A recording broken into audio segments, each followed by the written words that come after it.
So, so I was very rudely interrupted by a phone call, so I had to cut my video short. We're talking about Grand Tartary or Tartaria.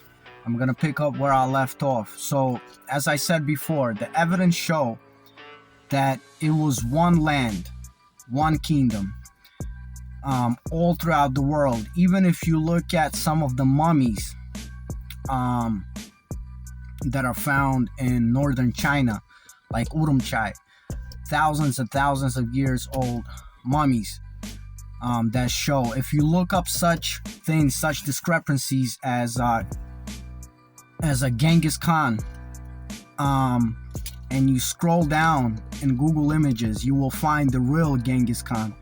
Now, as I said, the only way the world at that time or before 1812 was divided was into North and South. And before everybody jumps out and starts thinking this race idea, there's and this is another thing that they got us divided by, these races and nationalities and things like that. It was one people. Why was it North and South? Because there are evidence that show that the Great Wall of China that we see was actually a great wall. If you look at, I wish I could show you here, but you can look at this yourself. There's evidence that show that this wall starts, the wall, just like the Great Wall of China, starts in Korea, and it goes all throughout, China. It goes China, and there's evidence of it in Russia and in Caucasus and in Crimea, Ukraine, and stretches all the way until Great Britain. And then even it shows in North America, same thing. There was once this wall. Why was there this wall? It wasn't because, white people live here and yellow people live there, or the shit that they would like for you to think. It was because more evidence showed that there was a population in the world that built this great Rus that we think, or magical Rus that we think was Tartaria. And then there were the people, if you will, the Homo sapiens, if you will, that descended from what we know as cavemen. But except that these cavemen, they never evolved. And this is why we see the buildings of pyramids and stuff like that. It was the pharaohs. The pharaohs led or enslaved a different group of people, and I don't want to get into the whole. I could break it down here. I could break it down here, but I won't. This will take way too long. So the descendants of Hyperborea or Hyperborea came from the area that we now know as North Pole, because before these great cataclysms, the climate was subtropical climates. But as a nuclear fallout happened, these people descended into the area of modern-day Siberia and northern Russia, and continued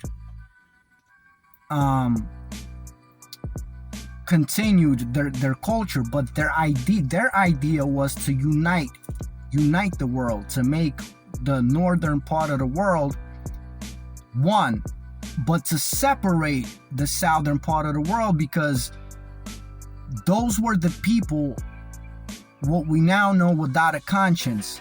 And looks like that these are the people that caused this whole fallout. And how did it happen? Because while there was Hyperborea and there was Atlantis, the Atlanteans, they communicated and kept a lot of these, I don't want to say subhumans, but a lot of these people from the south as servants, and then started to mix in with them.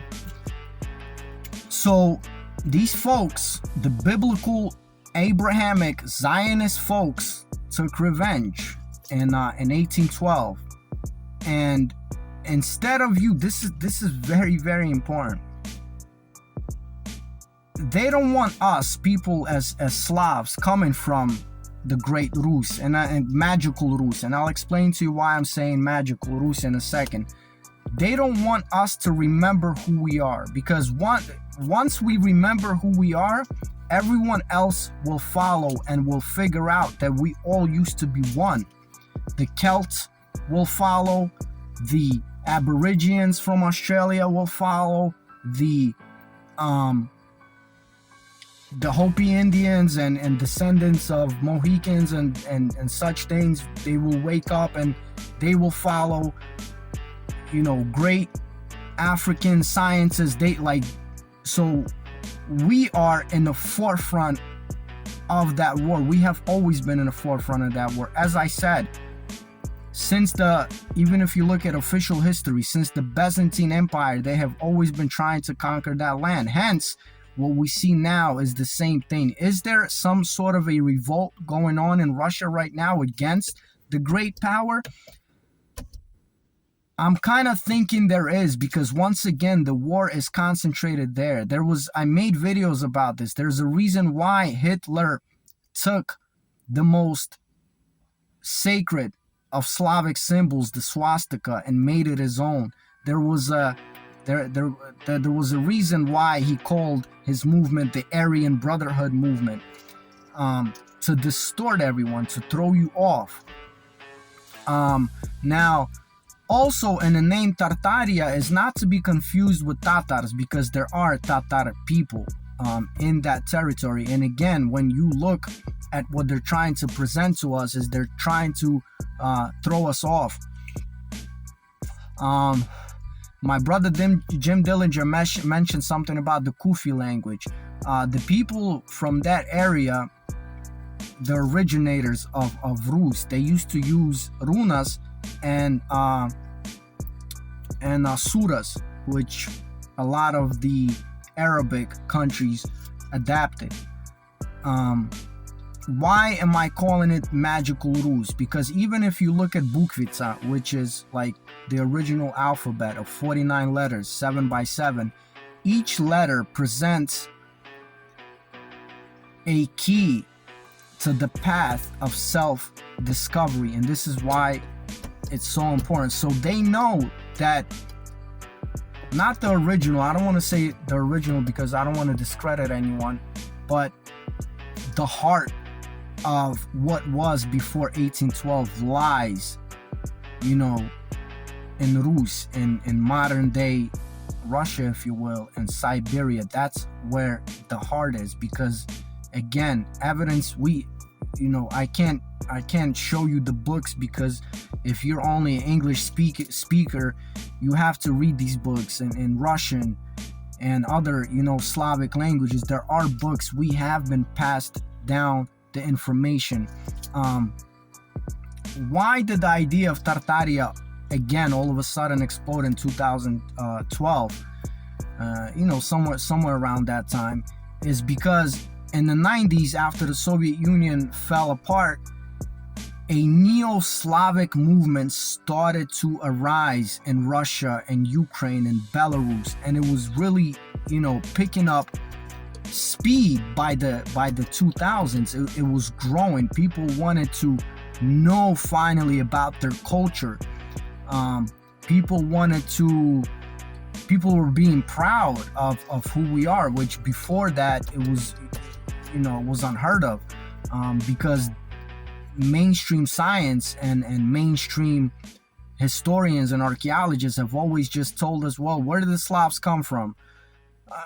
The Kiev Rus was Christianized, with the Byzantine Empire in, somewhere in the 9th century. And you ask them, it's like, okay, well, who were the people before that? Oh, it was just some tribes thrown around, and then the Scandinavians had to come and rule over them. But if you look at Scandinavian sagas, they say that the reason why they went south to Rus was because they wanted to find the land of their ancestors. So maybe I'm being vague with what I'm trying to portray, because again, I'm freestyling, but all these pieces connect um, together, that the heartland of everything that was before 1812 is in the land of magical Rus.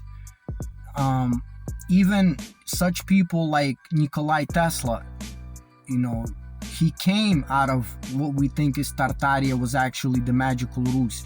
He came out of there. It's said that he's a Serbian, but he's a Slav. He came from that land. Again, I don't want to be biased and separated, because again, it was all one.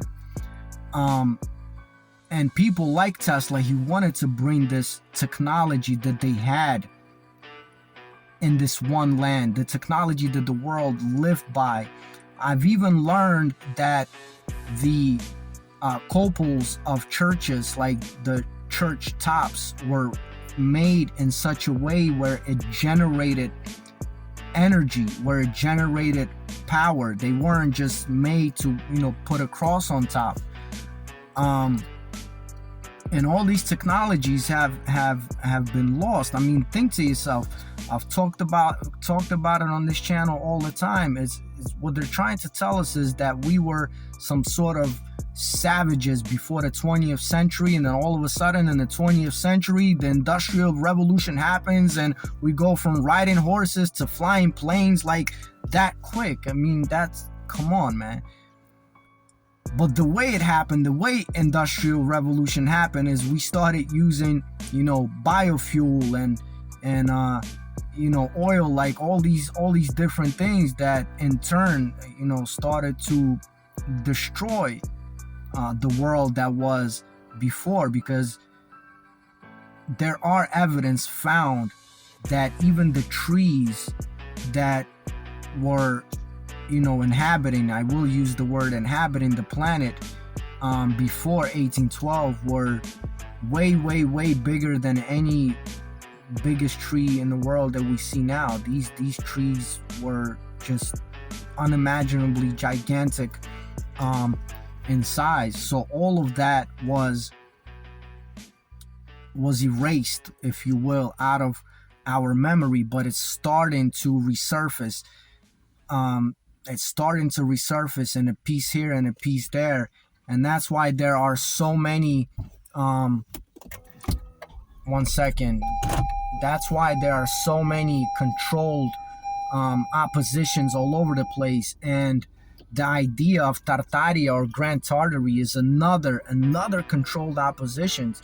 People such as Alex Jones or even Andrew Tate. These are all controlled oppositions. Even if Andrew Tate doesn't know it, he's a controlled opposition. It's to throw you off. People like David Icke. Once again, controlled opposition. And the name Tartaria itself. Now, I forgot to mention something. In the Slavic culture, we did have two ancestors, which was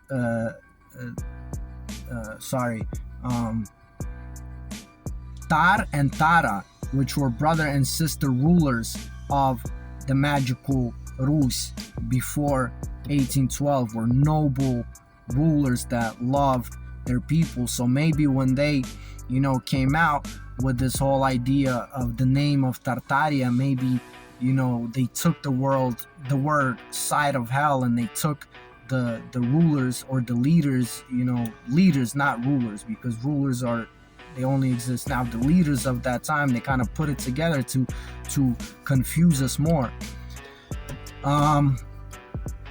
So I would love to know what you think. This is the second part. So if you're kind of confused, go check out the first part. I really hope that I made some sense. If you have some questions, leave a comment and I'll answer the question, because maybe, again, I'm freestyling and there's things going on around me, and I'm trying to gather my thoughts, because I haven't had actually the time to sit down and do a big, evidence-based, research-based video. What else was I going to say? Yeah, but there's evidence all around the world that some big explosion, some big fire happened and the world was turned upside down, and we have been lost ever since. The way, again, I said this before, the way the world is shaped, the way, excuse me, our calendar works, the way time works, the way religion, science, everything has been rewritten and distorted. Another thing you can look up is Tsar Nikolai II. Just type in Google Tsar Nikolai II with King George VI. Now, I'll leave it up to you to tell me, were they cousins, or was it the same person just years later? And in either way, it wouldn't matter, because it would mean that the Great British Empire and the Russian Empire, they were part of the same thing. And this is again why I said that Napoleon's war against Russia was actually a civil war and a revolution. And this is why we've seen so many revolutions after the one in 1812. This was all part of that Zionist movement, to overthrow the old and bring in what they think is new, for the sun to set and us going to hell, instead of the sun rising again and us going into heaven. Again, I'm pretty sure there's gonna be so many things that I think of later that I should have said. Maybe I'll record it again or whatever. But huge shout out to Romania Poet, the greatest poet of all time. I'm gonna link in the description her poetry. Huge shout out to Jim Dillinger, brother. Thank you so much for your support. Thank you so much for your channel and your videos. They are awesome. You are bringing light to all of us. We are soldiers on the same front line. And it would be great to get together and do a podcast style video, conversing and politicking, if you will, about all this stuff. Everybody watching, everybody leaving a comment, I greatly appreciate it. So yeah, if you have any questions and you want some clarity about what I was saying, just leave it in the comment, and then when I have a minute, I actually formulate my thought, I'll write you back. All right. So if I think of something else, I'll record it again. Thank you so much for watching, and as always, this was Food for Thought. Prove to me that you're live. Nazarene Uno.